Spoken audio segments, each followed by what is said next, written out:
Gausia committee Bangladesh, Saudi আরব দাম্মাম শাখার উদ্যোগে আয়োজিত পবিত্র সোহাদায় বদর দিবস উপলক্ষে মাহে রমজানের তাৎপর্য শীর্ষক আলোচনা সভা এবং মাসিক খতমে গাউসিয়া শরীফ ও ইফতার মাহফিল অনুষ্ঠিত হয়।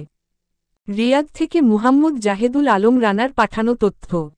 গাউসিয়া কমিটি বাংলাদেশ, সৌদি আরব দাম্মাম শাখার উদ্যোগে আয়োজিত পবিত্র সোহাদায় বদর দিবস উপলক্ষে মাহে রমজানের তাৎপর্য শীর্ষক আলোচনা সভা এবং মাসিক খতমে গাউসিয়া শরীফ ও ইফতার মাহফিল অনুষ্ঠিত হয় দাম্মাম সিটির শিকো কাচ্চি হাউজে।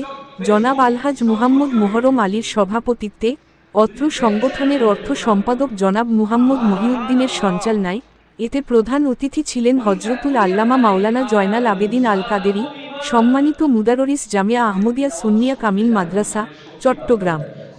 বিশেষ অতিথি হিসেবে উপস্থিত ছিলেন মাওলানা মুহাম্মদ সারোয়ার উদ্দিন আল কাদেরী, উপদেষ্টা, ফটিকছড়ি উপজেলা পরিষদ, চট্টগ্রাম। মাহফিলের শুরুতেই কুরআন তেলাওয়াত করেন অত্র সংগঠনের সহ দাওয়াতে খায়ের সম্পাদক মাওলানা মুহাম্মদ আরিফ এবং নাতে রাসূল পরিবেশন করেন অত্র সংগঠনের সেক্রেটারি জনাব মুহাম্মদ মিনহাজ ও মাওলানা মুহাম্মদ ওসমান গনি আল কাদেরী। মূল্যবান আলোচনা পেশ এবং পরিশেষে মিলাদ কিয়াম ও দোয়া মোনাজাতের মাধ্যমে মাহফিল সম্পূর্ণ হয়। দোয়া মোনাজাত পরিচালনা করেন হজরতুল আল্লামা মাওলানা জয়নাল আবেদিন আল কাদেরী, সম্মানিত মুদাররিস জামিয়া আহমদিয়া সুন্নিয়া কামিল মাদ্রাসা, চট্টগ্রাম।